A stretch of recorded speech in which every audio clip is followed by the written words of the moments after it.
Let's bring in our panel. Matthew Continetti, editor-in-chief of the Washington Free Beacon. Mara Liasson, national political correspondent of National Public Radio. And Tom Bevan, Real Clear Politics co-founder and president. Mara, the question is whether this executive order will stand and whether the judge will allow the altering of what was a decision. Right. Part of the executive order is to tell the Justice Department to go to court and see if it can adjust the Flores decision, which requires that kids only be detained for 20 days. So that's one thing. It's interesting. Why didn't the administration challenge Flores earlier if that was the problem? But so that's one question about this. So the answer would be that they were thinking that Congress would move faster. Yes, that was pressuring Congress. Well, okay, to move yes, faster. exactly. If it was leverage on Congress to do something, it didn't work. Now, there is still bills in front of Congress to deal with the last immigration crisis that the president initiated, which was the Dreamers, and he took away the deportation relief from them because he felt it was unconstitutional. He got a kind of stay from the courts for that one, but the question now is, has Trump given up his leverage with Congress? He just took care of this with an executive order. Will that take the heat off of Congress to pass some kind of legislation to do the same thing? Congress is voting tomorrow on a couple of different bills. Matthew. Both likely to fail. I think we saw from the Senate earlier in the year that there's not a consensus on immigration in either party, Republican or Democrat. I think on the child and the family separation issue, this was really travel ban redux. You had a policy that is very important to the president, the zero tolerance policy, but it was implemented in such a way that it left confusion and led to mixed messages, and then led again to the president doing another policy, just like he did with the travel ban, that's likely to be challenged in court. Trump found himself in the wrong end of a 70-30 issue, but now the problem is for the Democrats, because separating families may be unpopular. Zero tolerance, however, is relatively popular. And if the Democrats find themselves attacking a zero tolerance policy while Republicans are doing their best to unify the families and keep them in detention together, I think the Democrats come up short. Here's the House Majority Leader on this compromise leadership bill. This is a bill that is consensus. It's a bill that the president supports. It's a bill that can become law. We're going to have an opportunity to vote on it tomorrow night.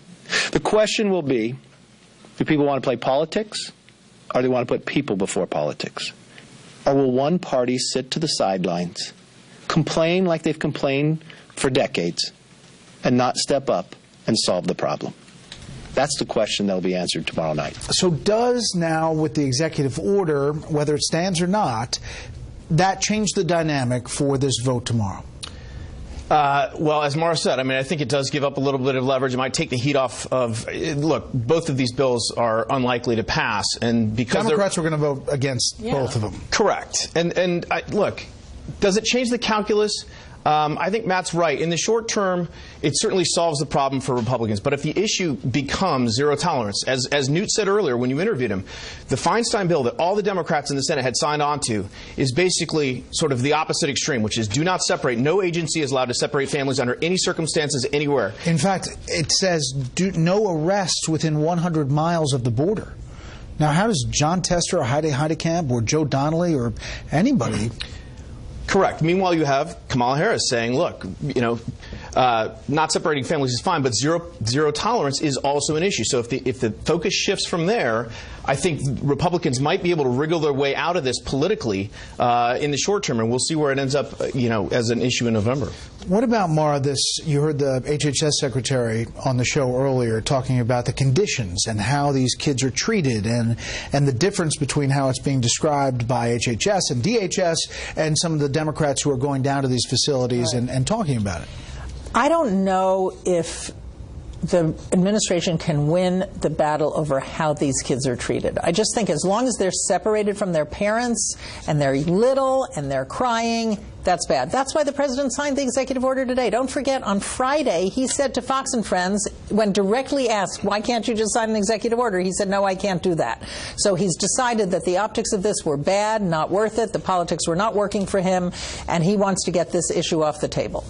Here is the Senate Majority Leader and the Minority Leader about legislation to deal with this.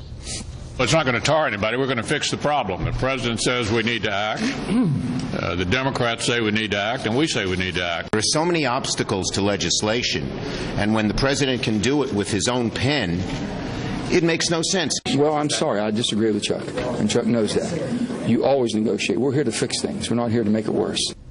Obviously, Joe Manchin up for re-election in West Virginia.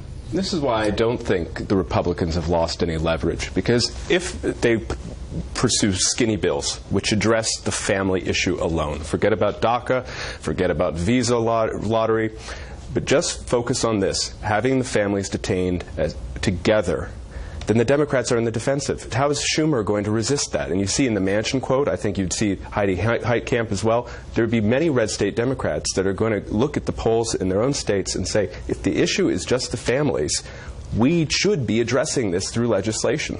But what about all those moderate Republicans who signed a discharge position because they were desperate to vote on something for the Dreamers? Once the pictures of the families came to the fore, yeah, but this was that an is issue the that issue. Preceded that. No one is going to come to any consensus. You think this wipes the Dreamer problem off? Totally. And there's much less of a social outrage over the Dreamers than there is with the pictures of the children. A lot of moderate Republicans seemed pretty desperate to vote for the Dreamers just a couple of weeks ago. Right, they would be.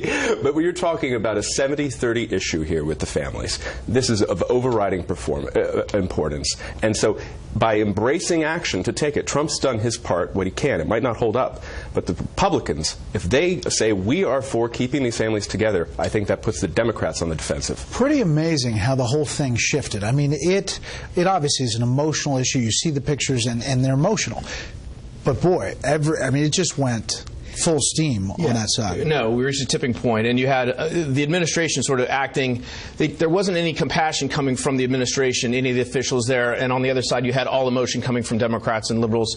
And look, Trump hates to show weakness. This is the last thing he wanted to do. So the fact that he turned around and did it in such a quick time frame shows you just how much pressure he was under and what a losing issue he thinks it's going to be. But look, he's going to keep pushing immigration, I think. Strong border, he's going to want the wall. He's going to push that all the way through November because he thinks that's a winning issue for his base. And it may be. Panel, thank you. We have